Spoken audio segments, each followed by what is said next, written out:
السلام علیکم ورحمۃ اللہ وبرکاتہ۔ بسم اللہ الرحمن الرحیم۔ پہلی قسط میں ہم نے یہ بتایا تھا کہ انبیاء علیہ السلام زندہ ہیں، اور سب سے پہلے میں نے قرآن سے دلیل دی تھی، اس کے بعد کچھ حدیثیں کوٹ کی تھی۔ انشاءاللہ آج ہم دوسری قسط میں تمام محدثین کے اقوال پیش کریں گے کہ کس کس محدث نے یہ لکھا کہ انبیاء علیہ السلام زندہ ہیں، اور کچھ روایات بھی آج پیش کروں گا۔ سب سے پہلے میں صحیح بخاری کی ایک روایت پیش کرتا ہوں۔ صحیح بخاری حدیث نمبر ہے 466، اور کتاب الخوخہ کے اندر یہ حدیث موجود ہے۔ آقا صلی اللہ تعالی علیہ وسلم نے ارشاد فرمایا، اللہ نے ہر نبی کو یہ اختیار دیا ہے، چاہے وہ دنیا میں رہے اور چاہے تو موت قبول کر لے۔ یعنی حضور صلی اللہ تعالی علیہ وسلم ارشاد فرماتے ہیں کہ اللہ تبارک و تعالی نے ہر نبی کو یہ اختیار دیا ہے، یعنی نبی کو یہ اختیار دیا گیا ہے کہ وہ چاہے تو موت قبول کر لے اور چاہے تو دنیا ہی میں رہے۔ یعنی نبی جو ہیں وہ اپنی موت کے یعنی محتاج نہیں ہوتے، بلکہ اللہ تبارک و تعالی نے ان کو اس کا مالک بنایا ہے۔ وہ چاہتے ہیں تو دنیا میں بھی رہتے، اور چاہتے تو وہ اللہ کے پاس چلے جاتے۔ تو یہ اللہ تبارک و تعالی نے اس میں جو ہے انبیاء علیہ السلام کو اختیار دیا ہے کہ وہ چاہیں تو دنیا میں رہیں اور چاہیں تو اللہ کے پاس چلے جائیں۔ تو اس سے پتہ یہ چلا کہ وہ موت کے محتاج نہیں ہیں، یعنی انبیاء علیہ السلام جس طرح عام انسان کے لیے یہ اختیار نہیں ہے، وہ موت کا محتاج ہے، لیکن انبیاء اس کے محتاج نہیں ہیں۔ تو اس سے پتہ چلا کہ انبیاء علیہ السلام کی زندگی جو ہے وہ حیات ہے۔ اس کے علاوہ کچھ روایات جو حضرت انس بن مالک رضی اللہ تعالیٰ عنہ سے مروی ہے، اور یہ امام جلال الدین سیوطی رحمۃ اللہ تعالیٰ علیہ اپنی کتاب خصائص کبریٰ کے اندر لے کر آئے ہیں، جلد 2 صفحہ نمبر 281 پر۔ حضرت انس بن مالک بیان کرتے ہیں کہ آقا صلی اللہ تعالیٰ علیہ وسلم نے ارشاد فرمایا، انبیاء علیہ السلام اپنی قبروں میں زندہ ہیں اور نمازیں بھی ادا کرتے ہیں۔ حضور خود فرماتے ہیں کہ تمام نبی جو ہیں وہ زندہ ہیں اور نمازیں بھی پڑھتے ہیں۔ اس کے بعد ایک اور حدیث صحیح مسلم کے اندر موجود ہے، جس میں آقا صلی اللہ تعالیٰ علیہ وسلم نے ارشاد فرمایا، یہ صحیح مسلم کی صحیح حدیث ہے، جس میں حضور فرماتے ہیں کہ میں سفر معراج جب پہنچا تو میں نے دیکھا کہ حضرت موسیٰ علیہ السلام اپنی قبر میں نماز ادا کر رہے تھے۔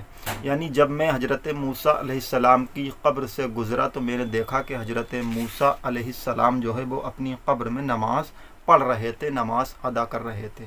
اب یہاں سے یہ بات ثابت ہوتی ہے کہ حضرت موسیٰ علیہ السلام چونکہ اللہ کے نبی ہیں، اللہ کے رسول ہیں، تو پتہ یہ چلا کہ اللہ تبارک و تعالی نے انبیاء علیہ السلام کو ان کی زندگی دی ہے۔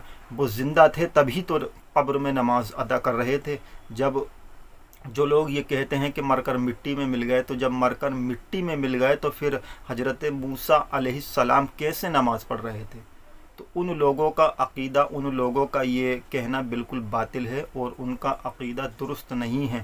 اللہ تبارک و تعالی ہمیں ایسے عقیدے سے محفوظ فرمائے، اور انبیاء علیہ السلام کی شان میں گستاخی کرنے سے محفوظ فرمائے۔ اس کے علاوہ کچھ اور روایتیں میں آپ کو بیان کرتا ہوں جو حضرت انس رضی اللہ تعالیٰ عنہ سے ہی روایت ہے۔ حضور فرماتے ہیں، میں معراج کی رات سرخ وادی کے مقام پر موسیٰ علیہ السلام کے پاس سے گزرا، اس حال میں کہ وہ اپنی قبر میں کھڑے نماز پڑھ رہے تھے۔ القول البدی، اس کے اندر یہ روایت موجود ہے کہ حضرت موسیٰ علیہ السلام جو ہے اپنی قبر میں کھڑے ہو کر نماز پڑھ رہے تھے۔ یہ حدیث کی دوسری کتاب میں بھی یہ روایت موجود ہے، جس کا میں نے حوالہ دیا القول البدی، اس کا صفحہ نمبر ہے 168۔ پتہ چلا کہ انبیاء علیہ السلام جو ہیں وہ زندہ ہیں۔ علماء کرام اور محدثین کے جو اقوال ہیں وہ کیا کہتے ہیں انبیاء علیہ السلام کی حیات کے بارے میں، آئیے سب سے پہلے امام زرقانی علیہ الرحمہ کا قول میں آپ کو بیان کرتا ہوں۔ شرح زرقانی جلد نمبر 5 صفحہ نمبر 333۔ इमाम ज़ुरक़ानी बयान करते हैं कि अम्बिया और शुहदा अपनी क़ब्रों में खाते हैं और पीते हैं, नमाज भी पढ़ते हैं और रोज़े भी रखते हैं और हज भी अदा करते हैं। सुबहान अल्लाह। इमाम ज़ुरक़ानी रहमतुल्लाहि ताला अलैह एक बहुत बड़े मुहद्दिस हैं और अल्लाह के नेक बंदे भी हैं। उनका ये अक़ीदा है शरह ज़ुरक़ानी के अंदर कि अम्बिया शुहदा अपनी अपनी क़ब्रों में ज़िंदा हैं, नमाज भी पढ़ते हैं, रोज़े भी रखते हैं और हज भी करते हैं। सुबहान अल्लाह। तो पता चला कि अम्बिया अलैहिस्सलाम अपनी अपनी क़ब्रों में ज़िंदा हैं। इसके अलावा इमाम कुस्तलानी भी ज़ुरक़ानी की शरह करते हुए इरशाद फरमाते हैं कि बेशक साबित हुआ और हो चुका कि अम्बिया अलैहिस्सलाम जो है वो हज भी करते हैं और तलबिया भी कहते हैं, यानी तलबिया भी कहते हैं और नमाज भी पढ़ते हैं, यानी अपनी अपनी क़ब्रों में नमाज भी पढ़ते हैं और अम्बिया हज भी करते हैं और तलबिया भी कहते हैं। इसके अलावा मुल्ला अली कारी अलैहि रहमा इरशाद फरमाते हैं, बेशक कोई ये नहीं कहता कि इनकी क़ब्रें इनके जिस्मों से खाली हैं, यानी कोई भी शख्स ये नहीं कहता कि अम्बिया अलैहिस्सलाम की जो क़ब्रें हैं वो उनके जिस्मों से खाली हैं, बल्कि हर शख्स जो है यही कहता है कि अम्बिया अलैहिस्सलाम जो है अपनी अपनी क़ब्रों में अपने जिस्मों के साथ मौजूद हैं। लेकिन आज कुछ ख़तीब ख़िताब करने वाले कुछ बदअक़ीदा ऐसे हैं जो अम्बिया अलैहिस्सलाम को माज़अल्लाह मुर्दा साबित करने पर लगे हुए हैं। अल्लाह तबारक व तआला ऐसे गुस्ताखों को नियस्त व नाबूद फरमाए। मुल्ला अली कारी इरशाद फरमाते हैं कि बेशक अम्बिया कराम तलबिया भी कहते हैं और हज भी करते हैं और हमारे नबी सल्लल्लाहु ताला अलैहि वसल्लम तो इन करामात के बहुत ज़्यादा हक़दार हैं। सुभान अल्लाह। वो बयान करते हैं मुल्ला अली कारी के अम्बिया अलैहिस्सलाम हज भी करते हैं, तलबिया भी कहते हैं, तो हमारे आका सल्लल्लाहु ताला अलैहि वसल्लम तो इसके बहुत ज़्यादा हक़दार हैं। और एक कांटे की बात यह है कि जो लोग अम्बिया अलैहिस्सलाम को मुर्दा कहते हैं आज के दौर में, उनके ही अकाबिर उलमा मौलाना अनवर शाह काश्मीरी, इनका ख़ुद का ये अक़ीदा है जो फैज़ुल बारी जिल्द 3 सफ़ा नंबर 625 पर इन्होंने लिखा है।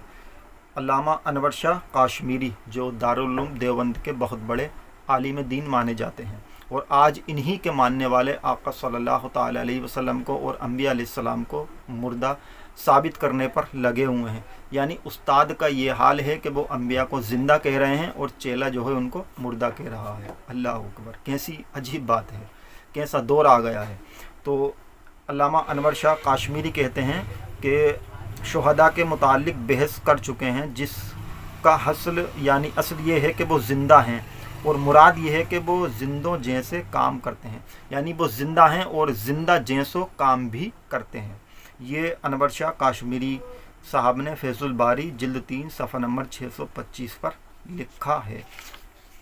बहुत सारे मुहद्दिसीन, बहुत सारे उलमा ने अम्बिया अलैहिस्सलाम को अपनी अपनी किताबों में लिखा कि वो ज़िंदा हैं और उलमा अहले सुन्नत ये मानते हैं कि अम्बिया अलैहिस्सलाम ज़िंदा हैं। लेकिन जो तबका आका सल्लल्लाहु ताला अलैहि वसल्लम को मुर्दा साबित करने पर लगा हुआ है, तो उस तबके को हमें चाहिए कि हम उससे बचें और अपनी आवाम को, अपने आप को भी उनसे बचाएं। मुल्ला अली कारी एक और रिवायत बयान करते हैं और वो शिफा शरीफ की शरह करते हुए लिखते हैं कि अम्बिया अलैहिस्सलाम जो हैं वो अपनी अपनी क़ब्रों में ज़िंदा हैं और तमाम ज़िंदा लोगों की तरह हैं, बल्कि वो जो है नमाज़ें भी पढ़ते हैं और रोज़े भी रखते हैं। मिरक़ात शरह मिशकात के अंदर और शिफा शरीफ की शरह के अंदर ये बात जो है मुल्ला अली कारी अलैहि रहमा ने लिखी है कि वो एक जगह से दूसरी जगह जो है मुंतकिल भी होते हैं और नमाज भी पढ़ते हैं और अपने जिस्मों के साथ अपनी अपनी क़ब्रों में ज़िंदा हैं। ये मुल्ला अली कारी अलैहि रहमा का अक़ीदा है। अल्लाह तबारक व तआला हमें अम्बिया अलैहिस्सलाम से मोहब्बत की तौफ़ीक अता फ़रमाए, उनकी सीरत पर अमल करने की तौफ़ीक अता फ़रमाए और हमें जो अहले सुन्नत वल जमात का अक़ीदा है उस पर कायम फ़रमाए। اللہ तबारक व तआला की बारगाह में दुआ है कि हमें नेक आमाल करने की तौफीक अता फ़रमाए और हमें गुस्ताखों से महफूज फरमाए। आपने देखा कि हदीस और कुरान से ये बात साबित हो चुकी है कि तमाम अम्बिया अलैहिस्सलाम जो हैं वो अपनी अपनी क़ब्रों में ज़िंदा हैं, और मैंने आपके सामने मुहद्दिसीन के कौल भी बयान किए। अब फ़ैसला आपके हक़ में है, आपके पास है, आप किसकी बात मानेंगे? आज के उन लोगों की जो ये अक़ीदा रखते हैं कि अम्बिया ज़िंदा नहीं हैं और वो तरह तरह के प्रोपेगंडे जो है अपनाते रहते हैं और आवाम को गुमराह करते हैं, या कुरान और हदीस पर अमल करेंगे या कुरान और हदीस की मानेंगे? तो अल्लाह तबारक व तआला ने हमें कुरान दिया और अल्लाह के रसूल ने हमें हदीस दी, तो हमें हर चंद कुरान और हदीस पर ही अमल करना होगा। अल्लाह तबारक व तआला मुझे भी और आपको भी अहले सुन्नत पर रहने की और अहले सुन्नत पर कायम फरमाए और हमारे गुनाहों को मुआफ़ फरमाए। अस्सलामु अलैकुम व रहमतुल्लाहि व बरकातहू।